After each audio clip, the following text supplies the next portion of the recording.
नमस्कार, आप देख रहे हैं दर्श न्यूज। मैं हूं आपके साथ रितेश शर्मा। देखिए, बिहार में आज यानी शुक्रवार के दिन 19 अप्रैल को पहले चरण का मतदान हो रहा है, जिसमें जमुई, नवादा, औरंगाबाद और गया ये सीटें हैं।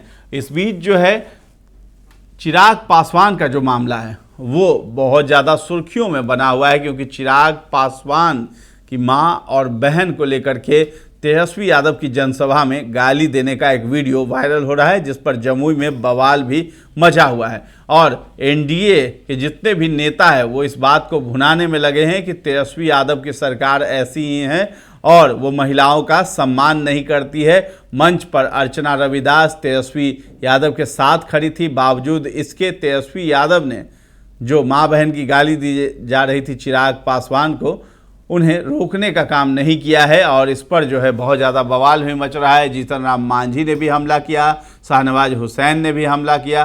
तो कई एक जो बिहार एनडीए के नेता हैं वो सभी लोगों ने तेजस्वी यादव पर हमला किया है। और तेजस्वी यादव से जब सवाल जवाब किया जाता है तो वो उस पर कुछ भी बोलने से मना कर देते हैं और कहते हैं कि ये सब बेकार की बात है, इस पर तुल नहीं देना चाहिए। क्या हमने बोला है, क्या मेरे मुंह से निकला है? ऐसी बातें तेजस्वी यादव कह रहे हैं, जिससे और भी जो है बवाल मच रहा है। तो चिराग पासवान से जब यही सवाल किया गया कि आखिर जो है ये सब किया गया है तो इस पर आपका क्या कहना है, तो उनका यही कहना था कि तेजस्वी यादव जिस तरीके से इस बात को तुल देने के लिए नहीं कह रहे हैं, तो ये कोई छोटी मोटी बात नहीं है और महिलाओं का सम्मान नहीं करती है। तो यही जंगल राज वाली सरकार है और उन्होंने जंगल राज की याद दिलाई है, 90 के दशक की याद दिलाई है। और क्या कुछ कहते हुए नजर आ रहे हैं मीडिया के सामने, वो आप इस वीडियो में सुनिए। चौंकाने वाला रिजल्ट आएगा, बिल्कुल चौंकाने वाला रिजल्ट आएगा, क्योंकि पिछली बार गठबंधन में एक सीट ये लोग जीत लिए थे, इस बार वो भी हारेंगे। तो चौंकना इनके लिए स्वाभाविक है, चौंकेंगे ही चौंकेंगे। जब सभा में जिस तरीके से आपकी मां को लेकर अभद्र बातें बोली गई, कैसे देख रहे इसे? भाई, पहली बात तो मेरे लिए ये सेंसिटिव मैटर है। मेरे परिवार के ऐसे लोगों को गाली दी जा रही है जो सार्वजनिक जीवन में भी नहीं है। बहरहाल इसका मतलब कतई ये नहीं है कि अगर कोई सार्वजनिक जीवन में हो तो आप उनके लिए आप गाली गलौज का इस्तेमाल कर सकते हैं, किसी के लिए भी नहीं। ना किसी नेता के लिए, ना किसी आम बिहारी के लिए, ना किसी देशवासी के लिए, ना ही किसी इंसान के लिए।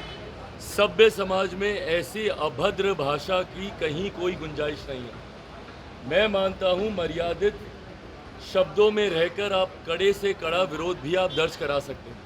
शब्दों की मर्यादा को राजनीति में रखना ज़रूरी है और ख़ास तौर पर ये जिम्मेदारी हम जैसे युवाओं पर और बढ़ जाती है, जिनको एक बड़ी आबादी अपना आदर्श मानती है। ऐसे में हम लोग का पब्लिक कंडक्ट, सार्वजनिक आचरण जो हम लोग का रहता है वो बहुत मायने रखता है, क्योंकि लोग उसको एज एन एग्जाम्पल लेते हैं कि नेता ये कर रहा है, मैं भी ये करूँ।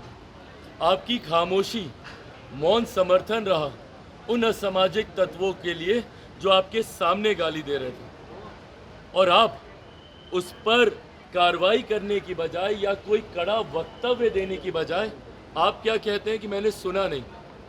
आप क्या कहते हैं कि ये छोटी बातों को तूल नहीं देना चाहिए। भाई, खून खौलता है और मुझे लगता है हर बेटे हर बेटी का खून खौलेगा अगर किसी के भी माँ को इस तरीके से गाली दी जाएगी। किसी के भी साथ ये घटना होगी, हर किसी का खून खौलेगा। मैं तब भी बहुत संयमित तरीके से अपनी बातों को रख रहा हूँ, पर इन बातों पर दुख या कार्रवाई करना तो दूर, इसको कवर अप करने का प्रयास किया जा रहा है और इसको ढकने का प्रयास किया जा रहा है, ये बोलकर कि ऐसी बातों को तूल नहीं दिया जाना चाहिए। ये आपकी मानसिकता को दर्शाता है।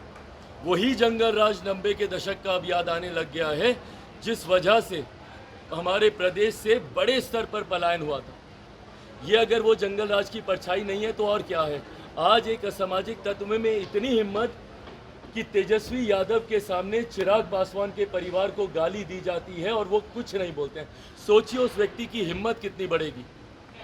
गांव में जाएगा, देहात में जाएगा, जब चिराग पासवान की मां के बारे में बोलने में कुछ नहीं हुआ तो गांव की महिलाओं के साथ वो क्या हरकत करेगा? यही जंगल राज है जिसकी अब आहट सुनाई देने लग गई है। और ऐसे में इन लोगों की सोच, दुख मुझे इस बात का ज़रूर है कि मेरा छोटा भाई है वो, उनके सामने ये हुआ। राबड़ी देवी जी मेरी माँ है, बात खत्म। यहाँ पर मेरे सामने अगर कोई उनके लिए कुछ कहता, मेरी बहन मीसा दी के लिए कुछ कहता, रोहिणी के लिए कुछ कहता, ये तो वो लोग हैं जो सार्वजनिक जीवन में हैं।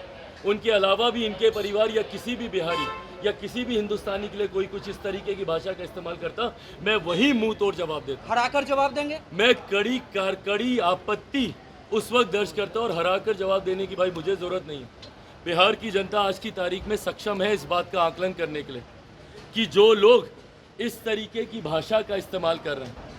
तो आपने सुना कि किस तरीके से चिराग पासवान जो है वो बहुत ज़्यादा गुस्से में तेजस्वी यादव से और काफ़ी ज़्यादा निराश हैं, और युवा होने की बात करते हैं, और युवाओं के जनसभाओं में इस तरह की बात होती है तो उन्हें संयम से जो है बयान देना चाहिए। उनके बयान से काफ़ी ज़्यादा चिराग पासवान आहत मालूम पड़ते हैं, और जिस तरीके से वो कह रहे थे कि वो इस बात को तुल देने के लिए मना कर रहे हैं तेजस्वी यादव, इस पर चिराग पासवान काफ़ी ज़्यादा खफा हैं और गुस्से में नज़र आ रहे हैं। और उनका कहना है कि महिलाओं का आरजेडी पार्टी सम्मान नहीं करती है, और हमारी पार्टी में जो है महिलाओं का सम्मान किया जाता है। हम राबड़ी देवी हो या मीसा भारती हो, सभी को अपना परिवार मानते हैं, और पिताजी जिस तरीके से उठना बैठना लालू यादव के यहाँ होता था उस तरीके से वो भी उन्हें अपने पिता की तरह देखते हैं लालू यादव को, और माँ राबड़ी देवी को माँ का दर्जा देते हैं, और मीसा दीदी कहते हैं मीसा भारती को। तो चिराग पासवान एक अलग तरीके से वो जो है सिंपैथी भी बटोरना चाहते हैं जमुई में, और आज जो है इसका जो है मतदान पेटी में जो है ईवीएम मशीन में जो वोटिंग पड़ेगी वो सब बंद हो जाएगा 4 बजे के बाद, कहीं 5 बजे कहीं 6 बजे तक होगा, क्योंकि जमुई नक्सल प्रभावित क्षेत्र है, गया औरंगाबाद नक्सल प्रभावित क्षेत्र है, नवादा भी है, इसलिए कहीं कहीं जो क्षेत्र हैं विधानसभा जहां पे वोटिंग हो रही है वहां पर जो है शाम के 4 बजे तक होगी, तो कहीं 6 बजे तक भी वोटिंग हो रही है। फिलहाल जो है वोटिंग करने के लिए बढ़ चढ़ कर के लोग हिस्सा ले रहे हैं, और इधर ये मामला जो है तूल पकड़ता जा रहा है, ये शांत होने का नाम नहीं ले रहा है। तो अब देखना होगा कि ये जो लड़ाई है आगे कहाँ तक जाती है, क्या इस चुनाव में ये मुद्दा बना रहेगा अंत तक, वोटिंग तक, ये भी देखने वाली बात होगी। तो ये जानकारी आपको कैसी लगी है कमेंट में जा कर के ज़रूर बताएं, और तेजस्वी यादव और चिराग पासवान को लेकर आप क्या सोच रखते हैं ये भी हमें कमेंट में जाकर ज़रूर बताएं। अभी के लिए बस इजाज़त दें, धन्यवाद, और 10 न्यूज़ के साथ बने रहें और सब्सक्राइब कर लें।